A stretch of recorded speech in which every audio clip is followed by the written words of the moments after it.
आह, आह, आज तो सीढ़ियाँ चढ़ के हालत खराब हो गई। अरे बेटा, इतना हाफ क्यों रही है? क्या हो गया? अरे माँ क्या बताऊँ, आज लिफ्ट बंद थी तो मैं 3 मंजिल सीढ़ियाँ चढ़ के आई हूँ। दत्ती, 20 साल की उम्र में देखो इन बच्चियों को, ऐसे हाफ रही हैं जैसे बुढ़ापा आ गया हो। हमको देखो, रोज 5 किलोमीटर सैर करते हैं, बिल्कुल थकते नहीं है, बिल्कुल हाफते नहीं है। मेरी तो सांस ही नहीं आ रही। ऐसा कर बेटा, किसी डॉक्टर को दिखा ले। आजकल नई नई तो बीमारियां चली हैं, कोरोना वोरोना पता नहीं क्या क्या। दिखा ले किसी डॉक्टर को। आपको तो मैंने कभी हाफते नहीं देखा, आप कैसे इतना फिट रहते हो? आप अपना सीक्रेट तो बता सकते हो, बताओ ना प्लीज। मैं तुझे तरीके बताती हूँ, देखना झटपट हफ्ते भर में ना तू ठीक हो गई। चल आजा। सो फ्रेंड्स, क्या आपकी रिपोर्ट में भी खून की कमी आई है, या फिर आप भी सीढ़ियाँ चढ़ते, थोड़ा सा पैदल चलना पड़ा, थोड़ा सामान उठाना पड़ा तो आप हांफ जाते हो? एक्सरसाइज करते तो आपका दम ही फूल जाता है? क्या चेहरे की स्किन डल हो गई है, पीली पड़ गई है? क्या नाखूनों में पीलापन सा आने लग गया है? चेहरा बेजान सा दिखता है? कभी सांस एकदम से तेज चलने लग जाती है, कभी एकदम घबराहट होने लग जाती है? क्या आपको भी भूख नहीं लगती? ठीक से काम में फोकस नहीं हो पाता? कई बार सीने में दर्द भी हो सकता है। तो ये सारे लक्षण हैं क्या? ये सारे लक्षण बताते हैं कि आपके शरीर में खून की कमी हो सकती है, लेकिन इसे सुनिश्चित करने के लिए आपको अपना टेस्ट कराना चाहिए, जो कि बहुत ज़रूरी है।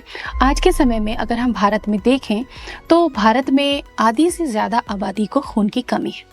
एनीमिया जिसको कहते हैं, एनीमिया कई प्रकार का है, लेकिन पोषण की कमी आधारित एनीमिया बहुत ज़्यादा देखने में मिलता है। पुरुषों में लगभग 49%, बच्चों में 60% के ऊपर, प्रेग्नेंट वुमन में 59% से ऊपर और नॉन प्रेग्नेंट वुमन में 52% से भी ज़्यादा महिलाएं एनीमिक हैं। अब ऐसे में करें क्या? दवाएं खाते रहे जिंदगी भर? जी नहीं।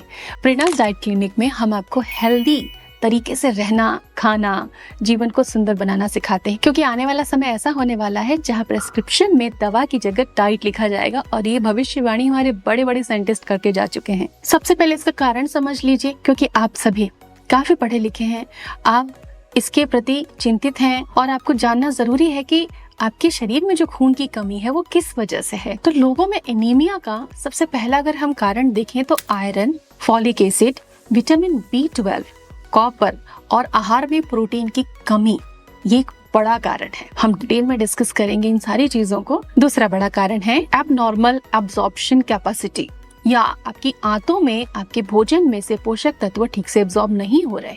तो आज के समय में एक नई प्रॉब्लम चली है जिसको कि सीलिएक डिजीज कहते हैं।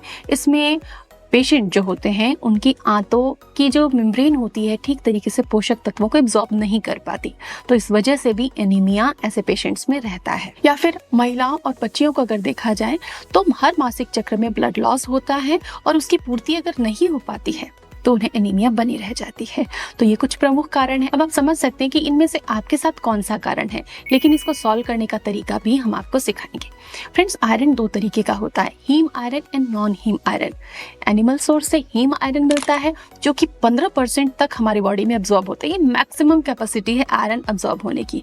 लेकिन जो प्लांट सोर्सेज से आयरन मिलता है हमको, नॉन हीम आयरन, वो हमारे बॉडी में 3 से 8% ही एब्जॉर्ब होता है। लेकिन इसके अलावा भी हमारे आहार, हमारे खान पान की कुछ तरीके, पकाने के तरीके, खाने के कॉम्बिनेशंस कि किसके साथ हम क्या खा रहे हैं, उससे भी आयरन एब्जॉर्प्शन प्रभावित होता है। जैसे कि आपने बहुत बढ़िया पालक की सब्जी खा ली, लेकिन 1 घंटे बाद आपने कॉफी पी लिया, तो जब हम कॉफी या चाय लेते हैं भोजन के तुरंत बाद, तो भोजन में जो आयरन होता है उसका एब्जॉर्प्शन 50% घट जाता है। इसे आप याद रखें। तो अब आपको ये जानना जरूरी है कि पुरुषों में और महिलाओं में आयरन का स्तर कितना होना चाहिए। हीमोग्लोबिन जो आप रिपोर्ट में देखते हो, हीमोग्लोबिन कितना होना चाहिए? तो हीमोग्लोबिन की जो सही मात्रा है पुरुषों में 13 ग्राम होनी कम से कम उचित है, और महिलाओं में कम से कम 12 ग्राम होना अनिवार्य है। लेकिन हीमोग्लोबिन कैसे बढ़ाएं?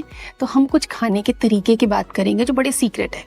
वो अगर आप नहीं जानते हैं और कुकिंग कर रहे हैं, खूब बढ़िया चीजें भी खा रहे हैं, फिर भी एनीमिया रह रही है, तो आपको ये वीडियो पूरा समझ लेना चाहिए। फ्रेंड्स, हमारे भोजन में कुछ ऐसे तत्व होते हैं जो कि आयरन के एब्जॉर्प्शन को रोकते हैं। अब जैसे अगर आप दूध ले रहे हो और दूध के साथ आयरन की गोली खा रहे हो आगे पीछे दूध के प्रोडक्ट के साथ में, तो ऐसे में कैल्शियम भी आयरन के एब्जॉर्प्शन को रोक देता है। तो आपको कैल्शियम वाले फूड या फिर कैल्शियम की दवा के साथ आयरन नहीं खाना है, या आयरन युक्त फूड नहीं खाना है। जैसे हमारी दालें और अनाज, इनमें फाइटेट्स, ऑक्सलेट्स, कार्बोनेट्स ऐसी चीजें होती हैं जो कि आयरन के एब्जॉर्प्शन को रोकते हैं। तो हमें कुकिंग करने से पहले हमारे जो ग्रेन्स एंड पल्सेस हैं उनको थोड़ा सोकिंग में डालना चाहिए, भिगोना चाहिए। जैसे कि आप मिलेट्स खाते हो, आप भी जानते हो मिलेट्स तो बहुत हेल्दी है और मैं जल्दी ही मिलेट्स पर रेसिपीज भी शेयर करने वाली हूँ। तो मिलेट्स को बनाने से पहले 8 घंटे भिगोना जरूरी है, नहीं तो एंटी न्यूट्रिएंट आपके पाचन को और मिलेट के पाचन को डिस्टर्ब कर सकते हैं।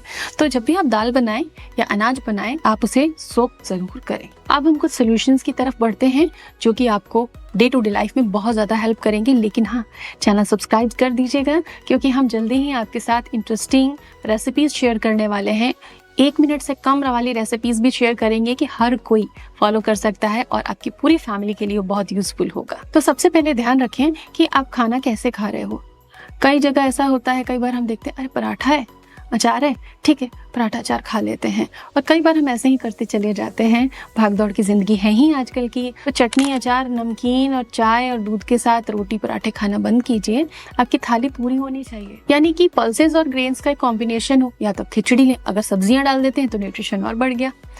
दलिया बना सकते हैं, सब्जी, दाल, चपाती, जो भी आप अनाज यूज़ कर रहे हैं उसकी चपाती आप यूज़ कर सकते हैं, राइस यूज़ कर सकते हैं। तो कंप्लीट मील होना चाहिए। कई जगह ये भी पढ़ा गया है, कई जगह ये भी कहा जाता है, आयुर्वेद कहता है कि खाने के साथ दही ना खाएं क्योंकि दही में कैल्शियम होता है। छाछ दही में कैल्शियम होता है, हम सभी जानते हैं, और वो हमारे भोजन में से आयरन को अवशोषित होने में प्रॉब्लम क्रिएट करता है। तो आप कर्ड या बटर मिल्क को खाने से अलग ले सकते हैं। जैसे कि आपने नाश्ता किया, उसके 1 या 1.5 घंटे बाद आपको कुछ स्नैक्स लेना है तो आप 1 गिलास छाछ ले सकते हैं। दही में किशमिश ऐड करके ले सकते हैं, दही में कुछ बेरीज ऐड करके ले सकते हैं। भोजन के साथ आप दही को अवॉइड कर सकते हैं अगर आपको एनीमिया की प्रॉब्लम बहुत ज्यादा है। फूड को इनहिबिटर्स के साथ ना लें। इनहिबिटर्स क्या है? इनहिबिटर्स वो चीजें हैं जो कि आयरन एब्जॉर्प्शन को खराब करती हैं। आपने देखा होगा बाजार में भी बिकता है समोसा चाय, कचौड़ी चाय, पोहा चाय। घर में हम क्या खाते हैं? आलू पराठा और चाय, पूड़ी और चाय। कई तरीके की चीज़ों को हम चाय के साथ कंबाइन करके खाते हैं। It's a very very bad practice. आपके पेट के लिए, आपकी सेहत के लिए अच्छा नहीं है। तो आप अपने खाने को चाय के साथ कंबाइन मत कीजिए। चाय आप ले सकते हैं जैसे कि नींबू की चाय, लेमन ग्रास की चाय ले सकते हैं आप, गुआवा लीफ की चाय, जो अमरूद की पत्तियां होती हैं उसकी चाय आप ले सकते हो अपने भोजन के साथ। विटामिन सी वाली अगर आप चाय लेते हो अपने फूड के साथ तो आयरन एब्जॉर्प्शन बढ़ जाएगा। यह आपके फायदे की बात है। तो सर्दियों में जब चाय का मन करे खाने के साथ में, तो विटामिन सी वाली चाय कौन कौन सी होती है, कैसे बनाना है, कमेंट में लिखेंगे तो हम जल्दी ही उसकी रेसिपी आपको शेयर करेंगे। विटामिन B12 की कमी से भी एनीमिया रहता है क्योंकि आरबीसी प्रोडक्शन में B12 का रोल है। तो B12 दूध से, दूध के प्रोडक्ट से, अनाजों से मिलता है। तो दूध का इस्तेमाल जरूर करें, डेयरी प्रोडक्ट्स का इस्तेमाल जरूर करें ताकि बॉडी में विटामिन B12 मिले। खाने के साथ में दाल और सब्जी के साथ में आधा चौथाई नींबू यूज कीजिए। दाल में थोड़ा नींबू ऐड कर लीजिए। कई बार हम सलाह देते हैं अपने पेशेंट्स को कि आप 1 कप पानी ले लीजिए खाने के साथ, उसमें 1/4 छोटा टुकड़ा, अगर टॉलरेट नहीं कर पाते ज़्यादा नींबू तो बहुत कम मात्रा में नींबू उस पानी में निचोड़ लीजिए और खाने के बीच में जब भी पानी की नीड होती है 1 या 2 घुट वो पानी पिए। या खाने के तुरंत बाद वो 1 कप पानी, लगभग 50 से 70 ml पानी आप रख सकते हैं नींबू का और उसको पी सकते हैं। अदरवाइज आप दाल में भी ऐड करके खा सकते हैं, सैलेड में नींबू ऐड करके खा सकते हैं। तो खाने में अगर विटामिन सी आप लेते हैं तो आपके खाने का आयरन आपको अच्छे से मिलेगा और ये बड़ा ही बेहतरीन फॉर्मूला है। फॉलेट की कमी से भी एनीमिया होता है, तो इसके लिए एक फल या एक सब्जी का जूस है या होल खा सकते हैं, वो बेस्ट आइडिया है। तो आपको लेना चाहिए। अगर आप फल नहीं खा पा रहे हैं तो आप जूसेस ले सकते हैं, लेकिन वो घर का बना हो, वो फ्रेश हो। पैकेज्ड जूसेस से आपको बचना है। विटामिन B12 की कमी को पूरा करने के लिए, हीमोग्लोबिन के स्तर को बढ़ाने के लिए आपको फर्मेंटेड, जैसे कि आप इडली, डोसा ज़रूर खाएं हफ्ते में 2 बार, क्योंकि इसमें विटामिन B12 की मात्रा काफ़ी अच्छी होती है। और इसमें मिलेट्स की अगर आप इडली बनाते हैं तो आपको आयरन भी प्रचुर मात्रा में मिलता है। तो ये आयरन का स्टोर है। अब घर में कैसे बनाना है इसको जानना है तो आप कमेंट में ज़रूर लिखते जाएं कि आप हमसे क्या क्या जानना चाहते हैं इस वीडियो में, जो कुछ भी आपको जानने की इच्छा है। आंवले की चटनी आप खाएं, सुबह शाम आंवला अपने पानी में ऐड करके पी सकते हैं आप। याद रखें, खट्टी चीजें आयरन के एब्जॉर्प्शन को बढ़ाती हैं और ये मूल मंत्र अपने घर के बच्चों को भी सिखा दीजिए कि 1 गिलास नींबू पानी, थोड़ा आंवला, 1 खट्टा फल जरूर हर दिन खाना है। एनीमिया आपके पास कभी भी नहीं आएगा। आपको ये वीडियो कैसा लगा कमेंट करके जरूर बताएं। Thanks for watching. Stay tuned with us.